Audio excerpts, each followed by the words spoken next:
Hora de conversar com Mônica Bergamo. A gente tem recebido alguns sinais trocados, né, sobre o estado de espírito do ex-presidente Jair Bolsonaro. Enfim, o Carlos Bolsonaro escreveu um caco ali. Um cara completamente jogado no chão, rastejante. O Jair foi mais ou menos na mesma linha, né? O Jair Renan escreveu lá no Twitter, um cara todo em pedaços. O Valdemar dizia que ele não estava bem, mas se pudesse ser candidato, melhoraria na hora. E a Mônica Bergamo tem informações quentinhas sobre o estado de espírito do ex-presidente no dia do começo do julgamento. Bom dia para você, Mônica.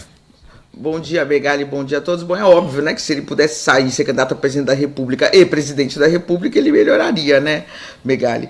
Mas o fato é que o ex-presidente chega ao dia do seu julgamento, eu falei com outras pessoas que o visitaram, que não são da família, né, que tem um outro olhar, ele chega ao dia do seu julgamento isolado, né, e sim, deprimido, é assim que me descrevem, dentro de sua casa, né?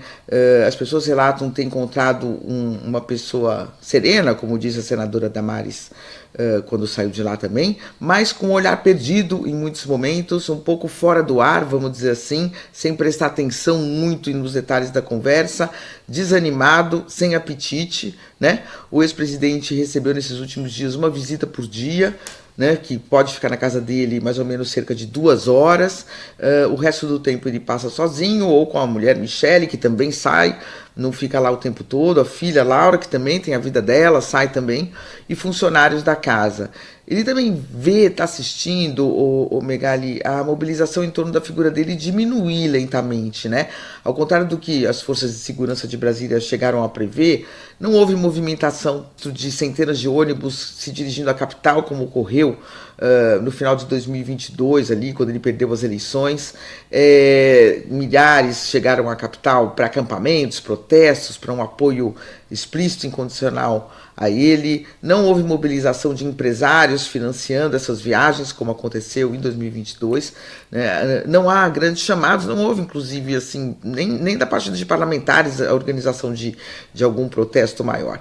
A Polícia Federal preparou um esquema grande, gigante, para garantir a segurança dos ministros. Tem até rota de escape, Megali, para o caso de uma invasão do Supremo, né? A Polícia Federal está preparada para retirar rapidamente, inclusive, os magistrados do local, mas o fato é que esse preparo todo, sim, tinha que ser feito, mas o clima, até agora, pelo menos, é de tranquilidade. Uma das pessoas com quem eu conversei, né, e que visitou o ex-presidente foi o vice-prefeito de São Paulo, Coronel Melo Araújo. Alguns dias ele visitou o Bolsonaro e ele me disse que às vezes conseguia arrancar uma gargalhada do Bolsonaro, falando do passado, aí voltava aquele Bolsonaro assim animado, mas que logo ele desanimava, não queria comer, tentou fazer exercício com ele, que são militares, né, tem aquele hábito de fazer exercício, não conseguiu fazer exercício com ele, estava desanimado, né?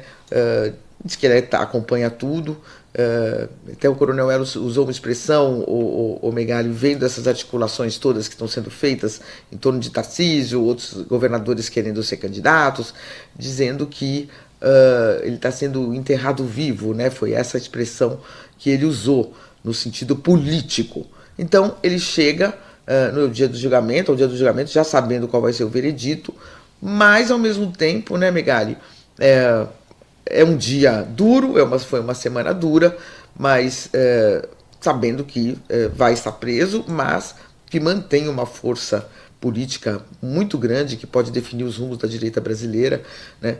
Eu tentei, por diversas vias, arrancado do ex-presidente se ele estava apoiando alguém já, se ele é ou não candidato, e ele não respondeu, né? Preferiu manter um silêncio. Então, disse que só vai ver isso depois do julgamento.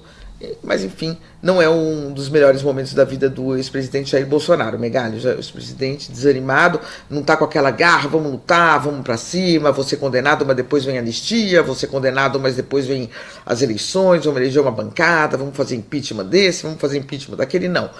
Não está com aquele ânimo que tinha antigamente, pelo menos não nesse momento, Megali.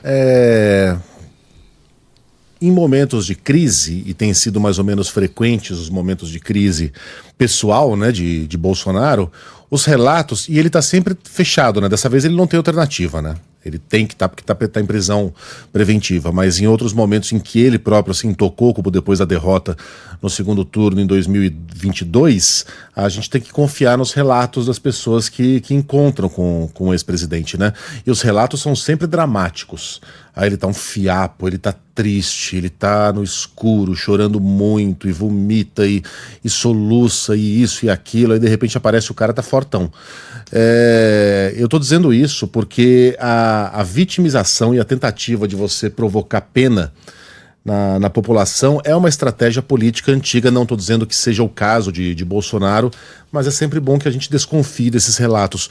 Ô Mônica, você se lembra de uma ocasião, você vai lembrar, em que o Maluf foi preso? Ele e o filho, Flávio, foram presos e o Maluf, ele conseguiu uma domiciliar, saiu numa cadeira de rodas, mas num estado que dava pena, barbudo, um fiapo de gente. E aí, em uma semana, eu acho que foi, não sei se foi a Folha ou se foi o JT, que foi lá e fotografar. A Mônica vai falar, fui eu!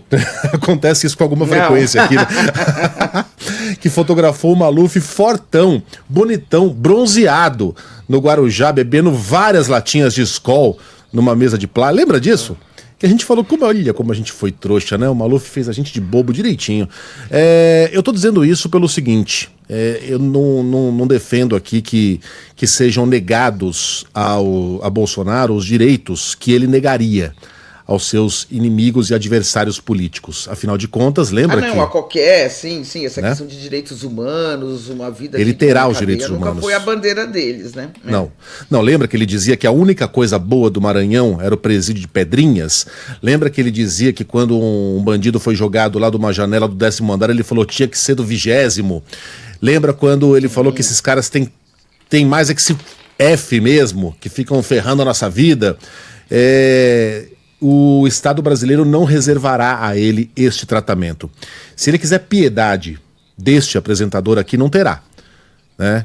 Lamento, não sou enfermeiro, já que ele é o homem que não é coveiro, que não conseguiu chorar por nenhuma das vítimas da Covid, pelo contrário, zombava das pessoas que morriam com falta de ar, não terá piedade alguma, mas sempre terá aqui nesse microfone a defesa de que seja tratado com dignidade e, na ausência de condições físicas, todo mundo é acometido por algum mal, eventualmente, né, a idade chega para todos, que cumpra a sua pena, né, que cumpra os seus compromissos, que cumpra a sua responsabilidade e os seus débitos com o Estado brasileiro em regime de prisão domiciliar, se for o caso que seja.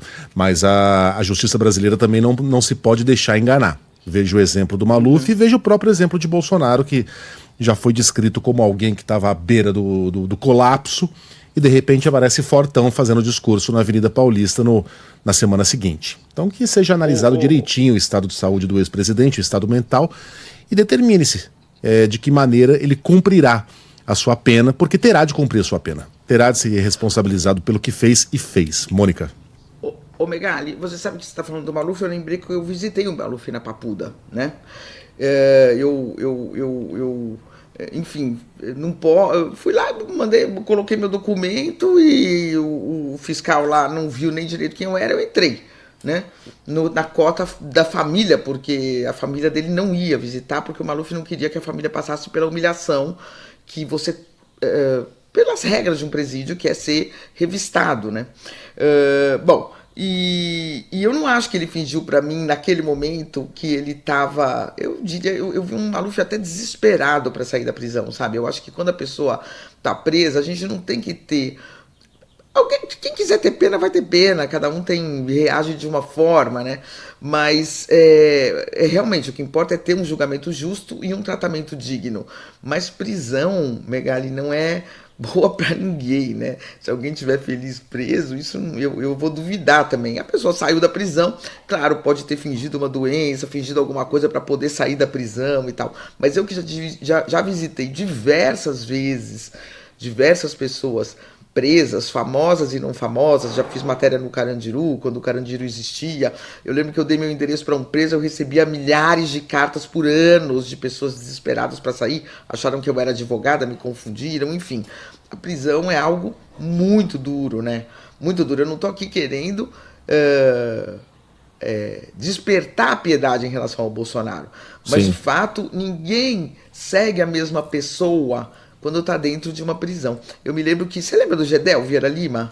Claro, o Gedel dos 50 Ministro milhões. do Lula, todo corajoso, Opa. todo falava, todo feliz, todo não sei o quê. Quando eu entrei na Papuda, a primeira pessoa que eu vi foi o Gedel. E o Gedel se escondeu, saiu de mim, não quis toda, me apresentou para diversos presos.